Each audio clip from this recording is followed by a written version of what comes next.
I'ma pop a bottle off of ya. Chain swinging, clang clang, and it costs a lot. Bitch, I'm always at the guala, yeah, and you are not badass beat. Keep on going till you hit the spot. Whoa, I'm a big bag hunter with the bow. She got a big bed, number drop it low. Mama called me and she happy with the grow. Never ever fall for a party that's a no. Just pop the Kenny about a million options. So the stock and I stop doing agreement. I rock arenas, bringing the peace. I'm bumping that park in the car, pretending I got all the eyes on me. Halo semuanya, selamat datang di podcast kali ini. Podcast sensasi tapi membawa solusi. Bersama saya, Fahmi, dan kali ini kita tidak sendirian, melainkan dengan narasumber kita. Silakan perkenalkan diri kalian. Hai, aku Nadia Berapasya. Halo semuanya, aku Beres Mira. Halo, aku Hatani Ayu. Hai guys, aku Maria Misela. Ya, dan kali ini kita akan membahas tentang penyalahgunaan anggaran. Menurut kalian itu penyalahgunaan anggaran itu gimana sih? Mungkin menurut aku ya, penyalahgunaan anggaran itu proses pengalokasian dana yang tidak dilakukan dengan semestinya gitu. Sama sih seperti bahasa ya. Dan aku nambahin kalau penyalahgunaan itu penyalahgunaan anggaran itu bisa terjadi di berbagai sektor. Contohnya aja itu di pendidikan, pemerintahan, bahkan di sektor kesehatan pun masih ada terjadi penyalahgunaan anggaran. Terus juga ya kita bisa tahu penyalahgunaan anggaran itu merupakan sikap yang tidak etis dan melanggar prinsip-prinsip dalam pengelolaan keuangan. Tiba-tiba kalian pernah melakukan itu? Kita sejauh ini nggak belum kita harus belajar publik atau sebagainya. Jangan-jangan ketika dulu kalian disuruh belajar kalian sayur, duitnya kembaliannya kalian hilang. Kesalahan kecil yang mungkin umumnya di masyarakat sering terjadi mungkin ya. Maksudnya dengan anggaran iya tidak anggaran belanja itu kembalian nggak sih? Kalau nggak kembali nggak bisa. Penyalahgunaan anggaran. Ya, kalau ngomong tentang penyalahgunaan anggaran, kali ini kita akan membahas tentang penyalahgunaan anggaran di bidang pendidikan. Menarik. Kalian semua sekolah dari negeri ya? Iya, dari negeri sih. Sama negeri. Saya swasta.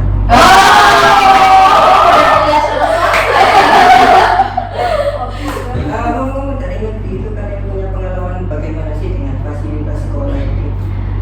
Kalau aku yang aku rasakan selama sekolah di negeri itu aku 6 tahun ya, berarti dari SMP sampai SMA.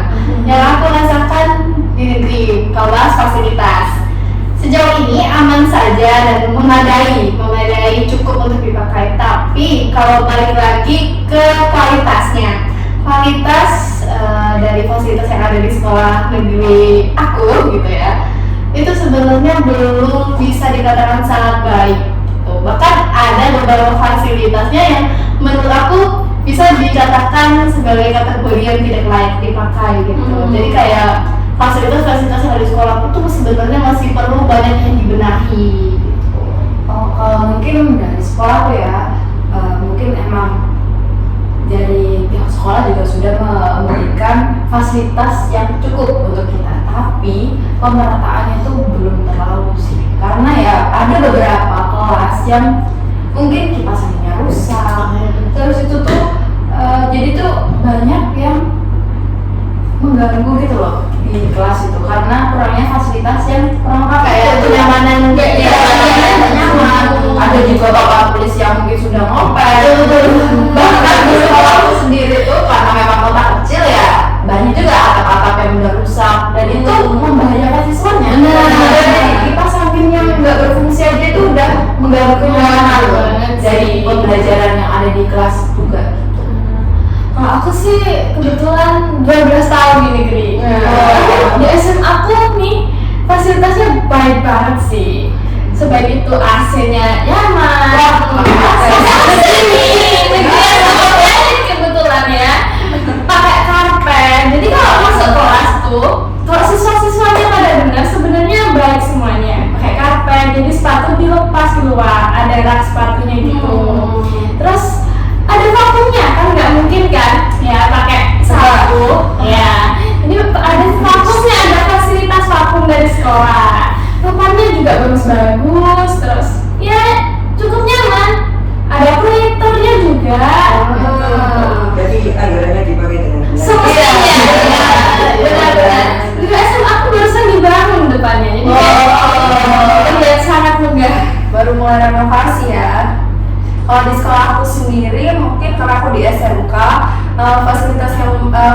fasilitasnya tuh benar-benar cukup memadai untuk di bidang prakteknya ya. Jadi sekolah tuh benar-benar menyediakan sarana praktek buat siswa-siswanya tuh benar-benar memadai, seperti lab komputer buat yang bagian desain, terus lab otomotif buat anak otomotif juga, dan lab mesin buat anak-anak teknik mesin. Nah itu tuh benar-benar sangat-sangat memadai dan proporsinya tuh bagus banget gitu loh buat anak-anak SMK ini praktek kerja buat nantinya tuh bakal diterusin ke PKL. Nah kalau untuk fasilitas kelas sebenarnya di sekolah aku tuh nggak terlalu gimana-gimana, kita tetap pakai pasti kipas angin ya kayak gitu-gitu.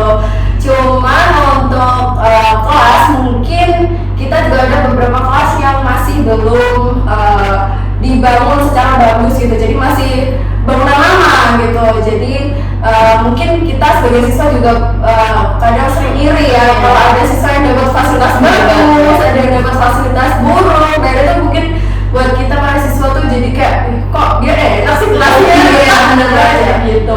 Itu dengan ke alumni dan keluar dari tahun depannya udah jadi bagus.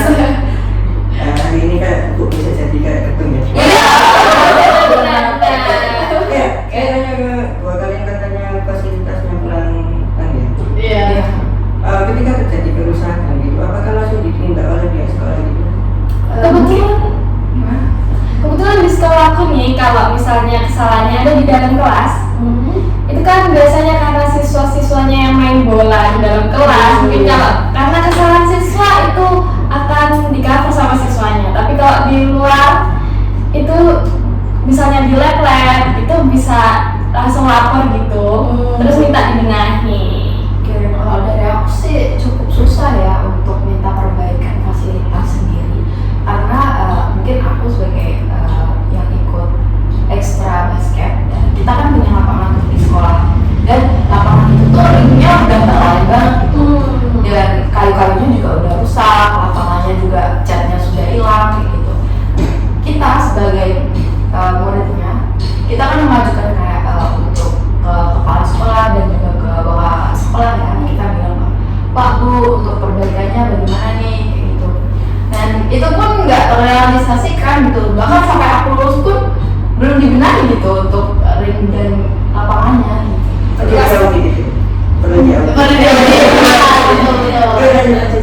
Kalau dari aku sebenarnya tetap diperbaiki ya, kalau kita udah menyampaikan ada fasilitas kurang diperbaiki, cuma karena fasilitasnya kan nggak cuma di satu kelas, satu ruangan gitu kan, jadi lakukannya secara bertahap ya. Aku nggak tahu alasannya apa, tapi yang aku alami perbaikinya itu secara bertahap gitu. Oke, dari pengalaman dari narasumber kita kali ini menunjukkan betapa pentingnya fasilitas-fasilitas untuk mendukung kita belajar. Betul ya? Dan pada segmen selanjutnya kita akan mempersembahkan kasus-kasus yang terjadi di dunia pendidikan tentang penyalahgunaan anggaran. Ya, benar ya. Oke, silakan ada yang share kasus. Aku mungkin bisa mulai ya.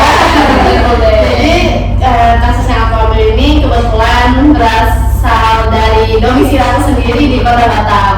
Aku membahas kasus korupsi yang terjadi 2 tahun yang lalu. Itu tepatnya di sekolah SMKN 1 Kota Batam. Jadi kasus ini terjadi di periode tahun 2017 sampai 2019. Nah, ini kasus ini melibatkan pengelola sekolah sendiri, yaitu kepala sekolah yang berinisial LL dan wakil bendahara sekolahnya yang berinisial W. Jadi pihak tersebut diduga melakukan penyelewengan dana, dan dananya itu berupa dana BOS dan dana komunitas sekolah. Jadi berdasarkan hasil audit yang dilakukan oleh BPKP, ditemukan ada kerugiannya itu bukan hanya di sekolah ya, tapi di tingkat negara, kerugian negara sebesar 468 juta lebih. Itu kerugian. Dan dimana seharusnya ya kita tahu, harusnya duit sebesar itu bisa menunjang operasional sekolah gitu, mulai dari fasilitas, terus infrastruktur dan segala macamnya buat tenaga pendidik dan siswa. Ya, kalau boleh tahu ini cara bermainnya gimana?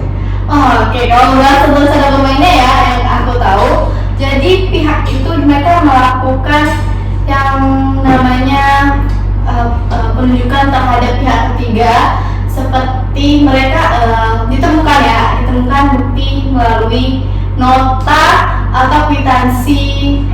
tidak ditandatangani oleh pihak toko. Jadi mereka jika ada pembelian, mereka tuh meminta nota kosong kepada pihak ketiga atau toko agar mereka bisa memanipulasi, seperti tidak memberi nilai pembelian yang kurang atau lebih, bahkan nominal yang dikeluarkan itu juga lebih. Jadi mereka memainkan seperti itu. Berarti yang diisi di nota itu yang Tidak. diisi dari pihak sekolahnya. Iya, jadi bukan pihak tokonya gitu. Jadi mereka memanipulasi seperti itu. Dan itu yang melakukan juga dari kepala sekolah. Kepala sekolah serta bendaharanya.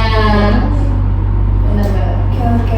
Kalau dari aku ya, di aku itu kali ini tuh kasusnya juga ada di daerah domisili aku, yaitu di Kota Madiun, tepatnya di sekolah SMA Negeri 5 Madiun. Nah ini tuh dia melakukan, kepala sekolahnya tuh melakukan penyelewengan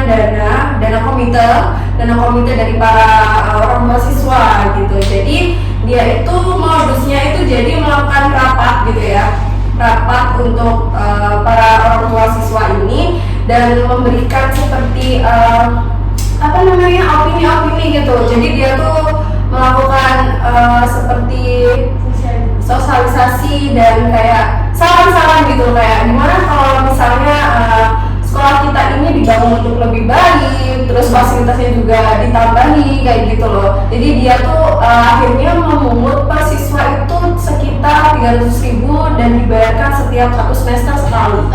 Iya, bayangin itu 300.000 untuk seluruh siswa ya kan. Dalam 1 semester tuh udah banyak banget. Nah, dana ini tuh mencapai sekitar 750 juta. Totalnya selama dia menjabat ya menjadi kepala sekolah. Nah, dana-dana ini itu akhirnya diselewengkan melalui seperti tindakan-tindakan yang fiktif, seperti yang tidak ada di anggaran, seperti itu. Nah, dan dilakukan untuk melakukan pembayaran kepada guru-guru honorer yang tidak semestinya, mungkin itu di luar seperti gaji pokok atau seperti apa ya. Nah, dan selebihnya itu mungkin bisa masuk ke rekening pribadi dari kepala sekolahnya gitu. Mungkin kalau dari kasus saya, di sini saya akan membahas tentang kasus penyalahgunaan anggaran Kemensos di SMAN 10 Bandung ya. Jadi kalau kasus saya ini agak berbeda nih. Jadi pihak-pihak yang terkait itu ada kepala sekolahnya, bendahara sekolah, dan juga ada pihak swasta.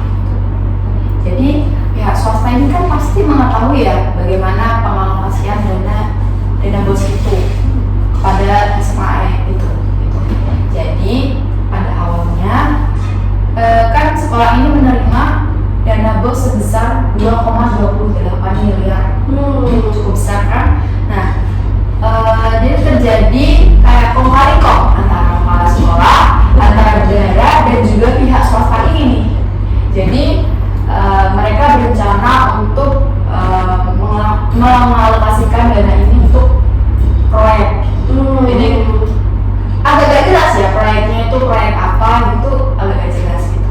Terus setelah kong kali kong ini, si bendahara sekolah ini tuh meminta persenan kepada pihak swasta itu.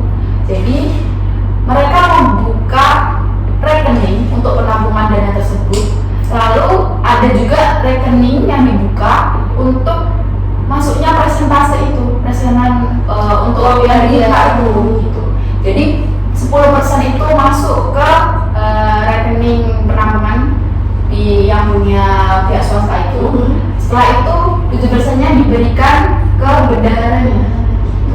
Jadi total kita 17%. Iya, bisa 17%. Dari dana bos tadi 2 miliar ya?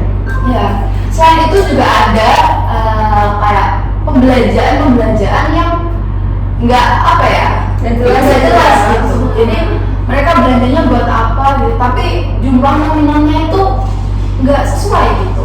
Dilebihkan gitu ya? Iya, dilebihkan. Kemudian belanja itu untuk kepentingan pribadi kali ya.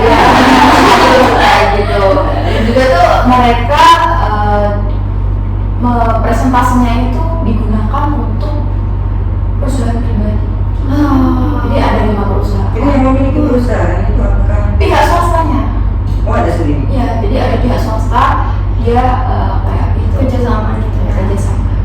istilahnya mereka berinvestasi, duit itu diinvestasikan lagi ya. Mereka memutarkan otak kan gitu.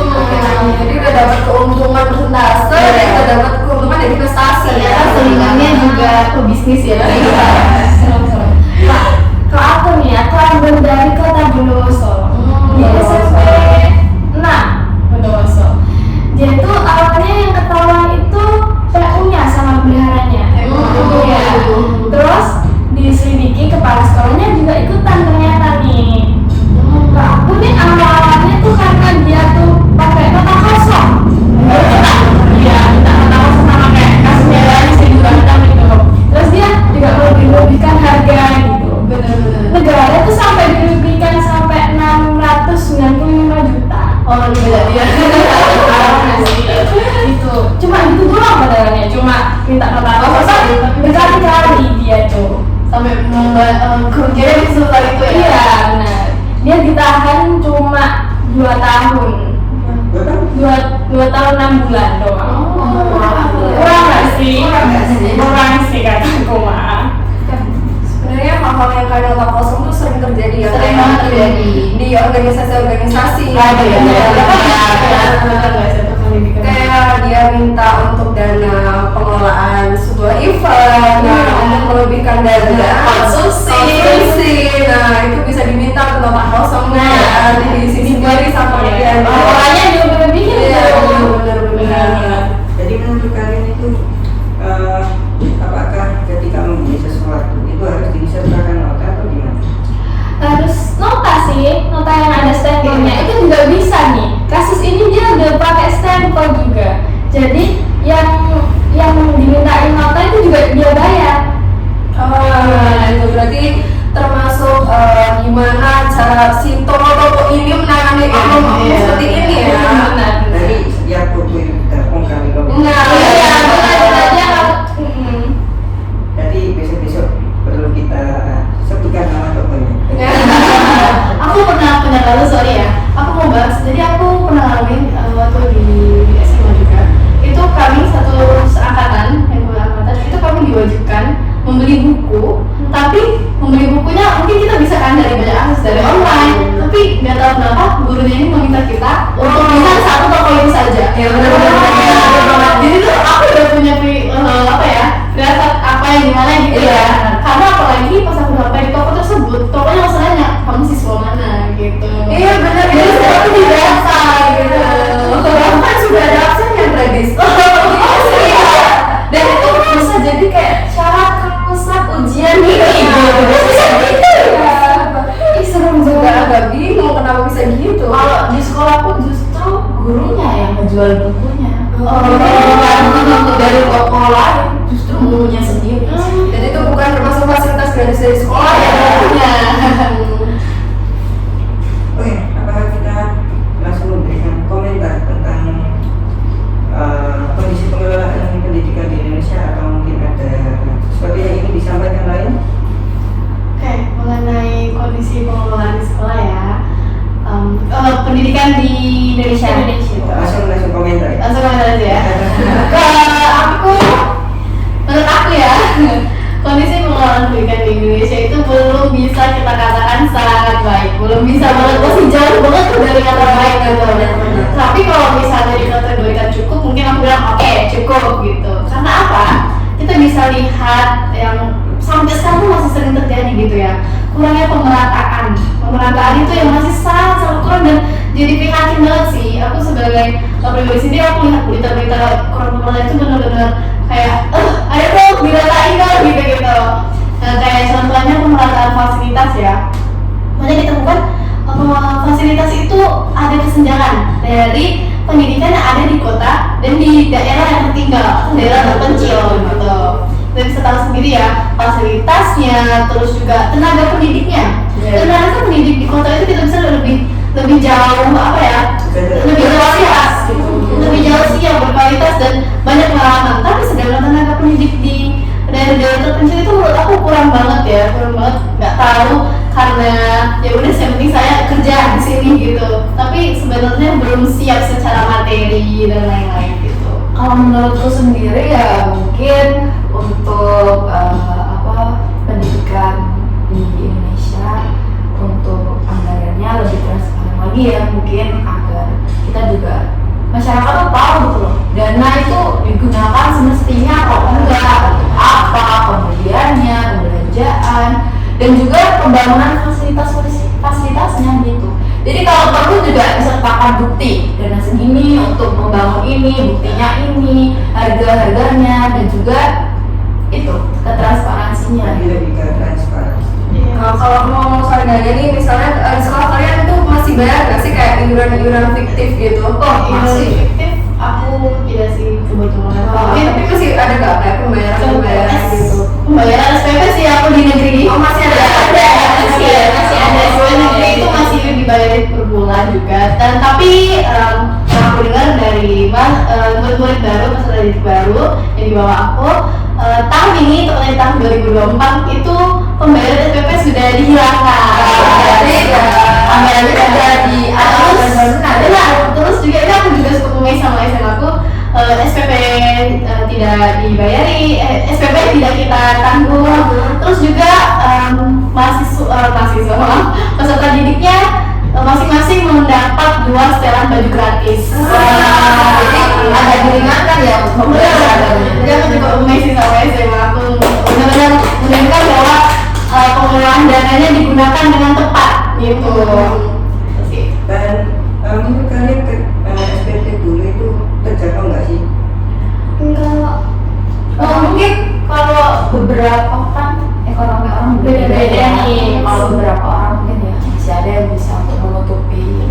Tapi kalau untuk kalangan yang mungkin agak ke bawah, mungkin agak berat juga ekonominya. Apalagi tiap bulan gitu ya. Apalagi kan tulisannya negeri. Maksudnya boleh nggak sih nominal setiap bulan tuh berapa?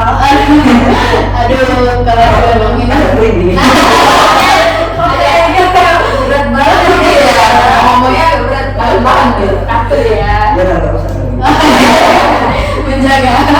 Iya, karena kalau di sekolah aku ini di SMK Negeri 1 Madiun itu benar-benar aku dari awal jadi siswa di situ sampai aku lulus benar-benar nggak pernah yang namanya ada pungutan biaya.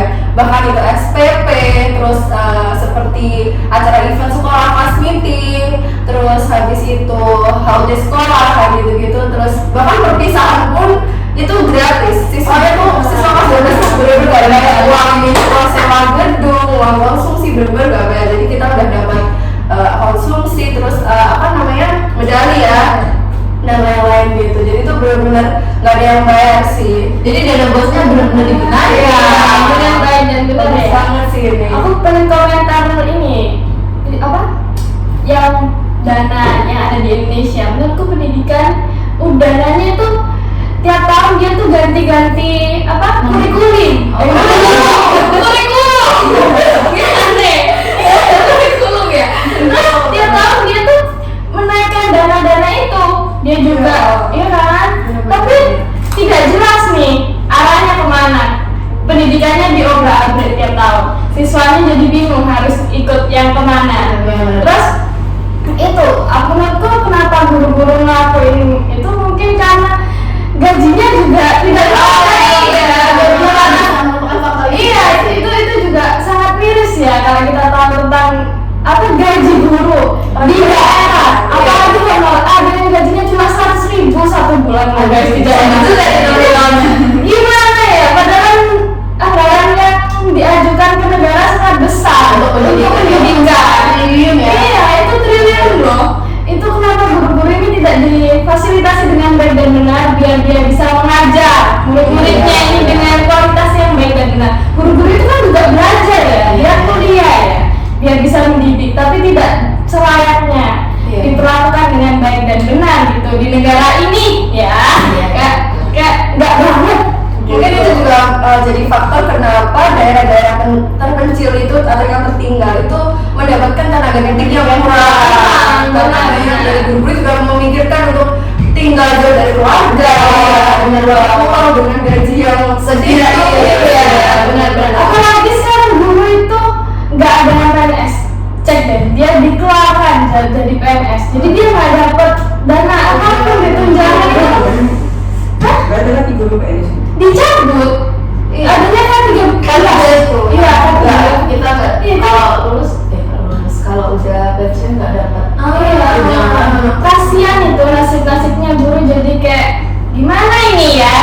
mungkin kalau selain kurikulum juga sistem penerimaannya nih, kan sekarang sistemnya zonasi nih, dan dimana sesuai tempat tinggal masing-masing.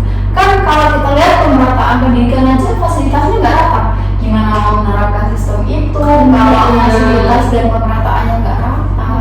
Banyak-banyak pasti dari siswa tuh juga memikirkan kayak fasilitas yang dapat di sekolah itu tuh nanti seperti apa. Dan hak mereka untuk dapat fasilitas yang bagus di sekolahnya, di pendidikannya. Juga kan kalau dari SMA nih mau ke kuliah, pasti universitas Iya. itu kan carinya yang dari SMA yang terus Benar. Jadi kan mereka pilih-pilih juga untuk sekolahnya. Berarti memang sangat berpengaruh gitu ya anggaran terhadap kualitas pendidikan. Sebenarnya anggarannya nggak besar, cuma disalahkan Pengelolaannya yang tidak baik. Iya. Itu mungkin juga termasuk kualitas SDM dari kita ya. Dan yang memang benar, pasti kita ketahui semenjak 2009 pemerintah itu diharuskan setidaknya mengeluarkan sekitar 20% dari APBN untuk pendidikan. Kalian tahu 2024 ini pemerintah menganggarkan berapa? berapa tuh? Sekitar 660 triliun. Sampai triliun ya? 600 triliun loh, tapi aduh nggak tahu, tidak bisa berkata-kata. Ya, dan 20% dari APBN sejak 2009 itu kan cukup tinggi juga. Benar.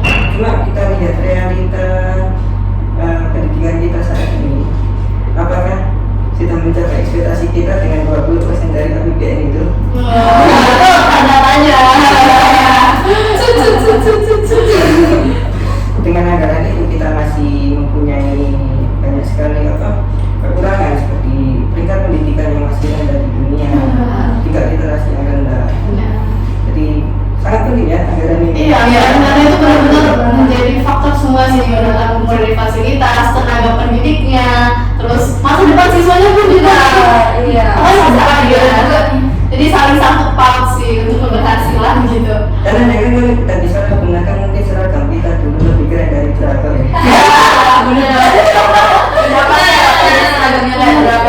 Zaman sekarang kayak anak-anak mintanya, aku pengennya punya dasi kotak-kotak dan Mungkin bisa sama seragamnya kayak anak swasta. internasional ya. Kemudian di sekolah aku yang jadi sekarang udah pakai vest kayak. Jadi SMP gue udah pakai vest loh. Jangan itu ada Udah mulai ada yang berinovasi ya, sudah mulai. Mungkin ada kemajuan di sisi seperti ini, ada kemajuannya juga. Dan kita berharap juga semoga kedepannya kualitas pendidikan kita lebih baik. Betul. Doa.